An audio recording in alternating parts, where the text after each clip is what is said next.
Praise the Lord. இயேசுவின் ரத்தம் ஜெயம். தினமும் இயேசு நிகழ்ச்சிக்கு உங்களை கர்த்தராக இயேசு கிறிஸ்துவின் நாமத்தில் வரவேற்கிறேன். செய்தியின் தலைப்பு, இதோ உங்களுக்கு நீதி செய்ய கர்த்தர் இறங்கிவிட்டார். ஆதார வசனம் லூக்கா 18ஆம் அதிகாரம் 8வது வசனம். சீக்கிரத்திலே அவர்களுக்கு உங்களுக்கு தான் நியாயம் செய்வார்.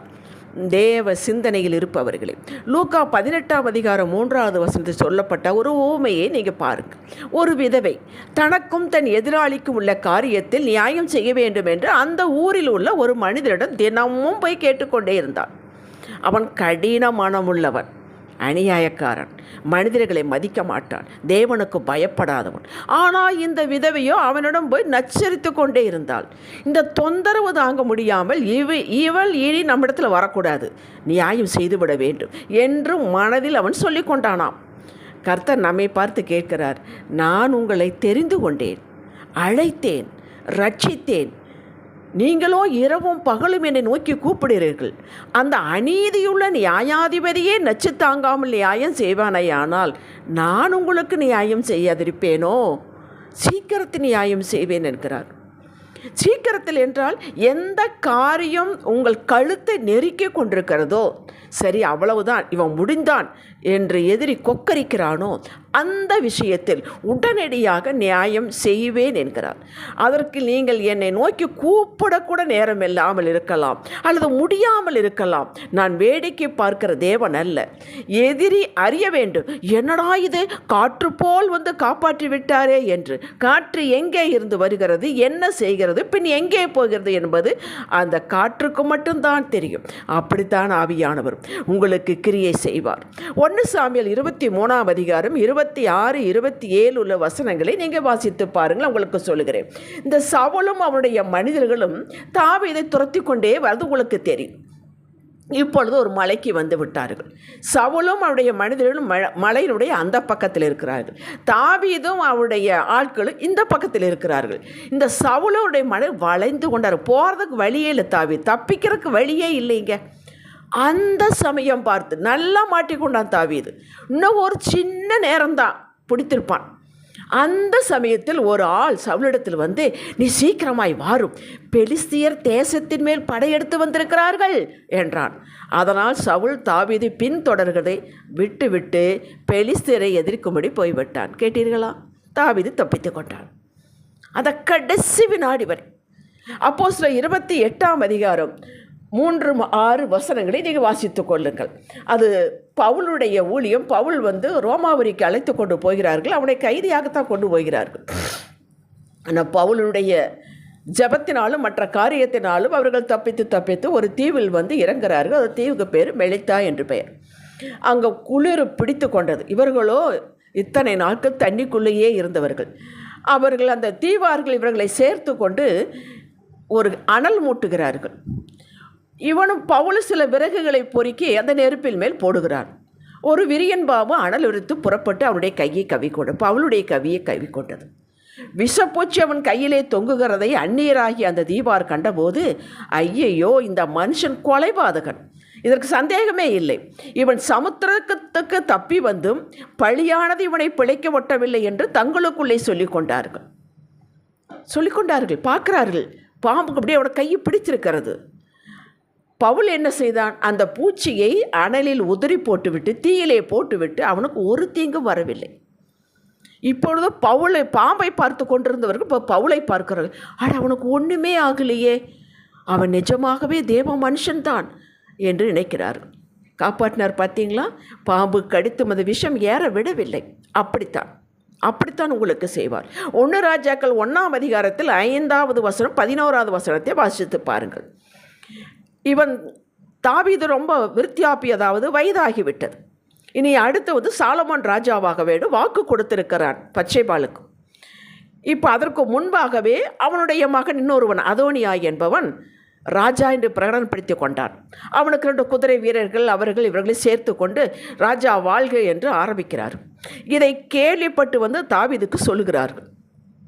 தாவீது உடனடியாக ஆசாரியனாக சாதோக்கும் தீர்க்கதரிசியான நாத்தானையும் பேனாயாவையும் அழைத்து அவனுடைய கழுதை மேல் உட்கார வைத்து தாவீதை ஏறக்கூடியதை உட்கார வைத்து சாலமோனை ராஜாவாக்கி அவருடைய சிம்மாசனத்தில் கொண்டு வந்து அமர வைத்தார்கள். அவனுக்கு நடுக்கம் பிடித்து விட்டது அதோனியாவுக்கு. இனி இவ்வளவுதான், கைக்கு எட்டினது வாய்க்கு எட்டவில்லை. உங்களுக்கு வரவேண்டிய மேன்மை, உயர்வு, பொருள் எதிரி தப்பி பறித்து கொண்டது போல் இருந்தாலும் நியாயம் செய்கிற ஒருத்தர் உண்டு. தம் பிள்ளைக்கு அப்படியே காரியத்தை மாற்றி வெடுக்கென்று பிடித்து கொண்டு வந்து உங்கள் கையில் கொடுப்பார். அது ஸ்தானமோ, அது ஆர்டரோ, அது எதுவோ அமர வைப்பார். உங்களுக்கே ஒரு இடத்தில் அதை அமர வைப்பார். போஸ்டாக இருக்கலாம், வீடாக இருக்கலாம், இடமாக இருக்கலாம். தட்டி பறித்து கொண்டு போய்விட்டார்கள், இனி அவ்வளவுதான் என்பதை கர்த்தர் தட்டி அவனிடமிருந்து பிடித்து கொண்டு வந்து உங்களுக்கு கொடுப்பார். எத்தனை அதோடியாக்கள் வந்தாலும் ஒன்று நடக்காது. இது உடனடி தீர்வு, உடனடியாக செய்வார். இது நியாயம். இரண்டாவது, இவனை எத்தனை நெருக்கங்கள் வழியாக நீங்கள் சென்றிருந்தாலும், இதுவரை ஒவ்வொன்றுக்கும் கண்ணீரையே பழியாக கொட்டி இருந்தாலும் இதுவரை பதில் நியாயம் கிடைக்காத அனைத்திற்கும், நோயாக இருக்கலாம், முரட்டாட்டம் அல்ல பிள்ளையாக இருக்கலாம், டைம் சரியில்லாத கணவனாக இருக்கலாம், நஷ்டத்தில் போய் கொண்டிருக்கும் பிஸ்னஸாக இருக்கலாம், எதுவாக இருந்தாலும் வேண்டுமென்றே தொடர்ந்து இடைஞ்சல்கள் கொடுத்தவர் அண்டை வீட்டுக்காரர்களாக இருக்கலாம்.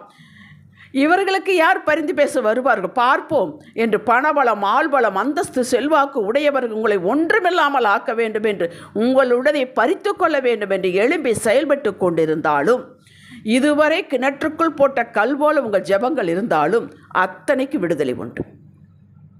அப்படித்தான் தாவீதை விடுதலை ஆக்கினார். ஒன்றொன்றாக அந்த நேரம் வந்துவிட்டால் அவர் அப்படியே செய்வார். உங்களுக்கு நடக்கும். தாவீது சொன்னது போல நீங்களும் சொல்லுவீர்கள், எல்லா நெருக்கத்தையும் நீக்கி விடுவித்தார் என்று. சங்கீதம் 54:7. உடனடியாக நியாயமும் உண்டு. எவ்வளவோ காலமாக ஜெபித்து இனி கிடைக்குமோ கிடைக்காது என்று அதற்கும் விடுதலை உண்டு. கர்த்தர் இறங்கி இஸ்ரவேலுக்கும் பெலிஸ்தருக்கும் நடுவில் என்று நியாயம் செய்தார் என்று நம்ம பார்க்கிறோம். 1 சாமுவேல் 7ஆம் அதிகாரத்தில் எப்போ பார்த்தாலும் பெலிஸ்தர்கள் வந்து இஸ்ரவேலையே கஷ்டப்படுத்துவது, அந்த பகுதிகளை பிடித்து கொள்வது, அவர்களை ஒன்றுமில்லாமல் ஆக்குவது. இஸ்ரவேலர்கள் தவித்தார்கள். ஆண்டவர் ஒரு முடிவுக்கு கொண்டு வந்தார். இந்த பிரகாரம் பெலிஸ்தேர் அப்புறம் இஸ்ரவேல் எல்லையிலே வராதபடிக்கு தாழ்த்தப்பட்டார்கள். ஆக்கிரமிப்பு செய்த பகுதிகளை இஸ்ரவேலர்கள் மீட்டு கொண்டார்கள். கேட்டீர்களா? இதை பார்த்து பயந்து போன எமோரியர்கள், இஸ்ரவேலுக்கு கர்த்தர் செய்ததை பார்த்து பயந்து போன எமோரியர்கள் இஸ்ரவேலரோடு சமாதானம் உண்டாக்கி கொண்டார்கள். உங்களை தொட்டால் என்ன நடக்கும் என்பதை காட்டுவார். மற்றவர்களுக்கு உங்களை குறித்த பயம் உண்டாகும். மூன்றாவது, ஊழியத்திற்காக, குடும்ப சமாதானத்திற்காக, செழிப்பிற்காக இரவு பகல் பாராமல் உழைத்து ஜெபித்திலே தரித்திருந்து உங்களால் என்றதையெல்லாம் செய்து செய்து பலன் ஏதுமில்லாமல் சோர்வடைந்திருக்கும் இந்த நேரத்தில் கர்த்தர் இம்மட்டும்தான் விழிப்படைந்தவர் போல இறங்கி நியாயம் செய்ய இறங்கிவிட்டார். உங்களது பாடுகள், பொறுமை, நம்பிக்கையை காட்டுவதில் உறுதி, இவைகளே அத்தாட்சி ப்ரூஃப்.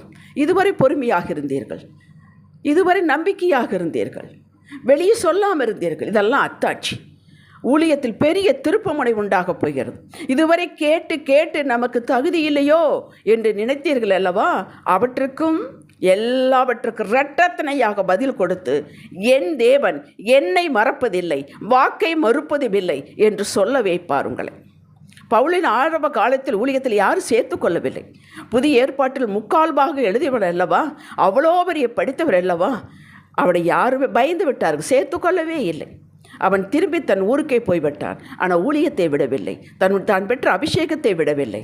ஒரு பர்னபாவை எழுப்பினார் ஆண்டவர், மறுபடியும் கொண்டு வந்தார், ஊழியத்தில் நிலை நிறுத்தினார். அப்படி நடக்கும் உங்களுக்கு. யோபுவை பாருங்கள், யோபுவினுடைய இதெல்லாம் உங்களுக்கு தெரியும். எத்தனை பொறுமை. சரி, ரோட்டுக்கு வந்து விட்டோம், அவன் எனக்கு இரட்டத்தனையாக கிடைக்கும் என்பது அவனுக்கு கிடையாது, என் தேவனை நான் பார்ப்பேன் என்று அறிக்கை செய்தான். சிறையிருப்பு மாறினதல்லவா? நீங்கள் இதுவரை விதைத்த விதைகளை, கண்ணீரின் ஜெபம், பெருமூச்சு எல்லாம் விடாது தேவனை மகிமைப்படுத்தி வந்தீர்கள் அல்லவா? இந்த தேடினது, கர்த்தருக்கு பயந்து நடந்தது, அவருக்காக பொறுமையோடு காத்திருந்தது நீங்கள் மறந்திருக்கலாம். நீங்கள் விதைத்த விதைகள் சாகவில்லை. அவைகள் கர்த்தருக்கு முன்பாக தூபமாக நறுபடமாக நின்று பேசி கொண்டிருக்கிறது. பதில் பெற்று வந்துவிட்டது, நியாயம் கிடைத்து விட்டது. இஸ்ரவேல் மக்கள் 430 வருடங்கள் கண்ணீரும் கம்பளையுமாக எகிப்தில் அடிமையாக இருந்தார். நியாயம் செய்யவில்லையா? பிசைந்த மாவு புளிக்கும் முன்னே அவர்களை வெளியே கொண்டு வரவில்லையா? யாக்கோபு 20 வருடங்கள், ஆபிரகாமுக்கு 25 வருடங்கள், யோசேப்புக்கு 13 வருடங்கள், அன்னாளுக்கு 1 வருடம், நீங்கள் காத்திருங்கள், எருசலேம் விட்டு போகாதீர்கள் என்று ஆண்டவர் பரமேறி சொல்லும்போது போனார். எத்தனை நாட்கள் சொல்லவில்லை? 10 நாட்கள். 10 நாட்கள். உங்களுக்கு வெகு சீக்கிரத்தில் 25 வருடம், 27 வருடம், 430 அப்படியெல்லாம் கிடையாது. நாட்கள் இறங்கி வந்து செய்ய போகிறார். உங்களால் எவ்வளவு நேரம் தாக்கு பிடிக்க முடியும் என்பதை உங்களுக்கு முன்னே உங்கள் தகப்பன் அறிவார். எழும்புங்கள், ஆனந்தமாக ஆராதனை செய்யுங்கள், நம்பிக்கையோடு இருங்கள். கை கெட்டும் தூரத்தில் வந்துவிட்டது. ஜெபிக்கலாம். என்னை ஜெனிப்பித்த என் பரம தகப்பனே, நீ நீதியின் மேல் பிரியப்படுகிறவர், ஒடுக்கப்படுகிறவர்களுக்கு நீதியும் நியாயமும் செய்கிறவர், நீதியில் பிசகாதவர்.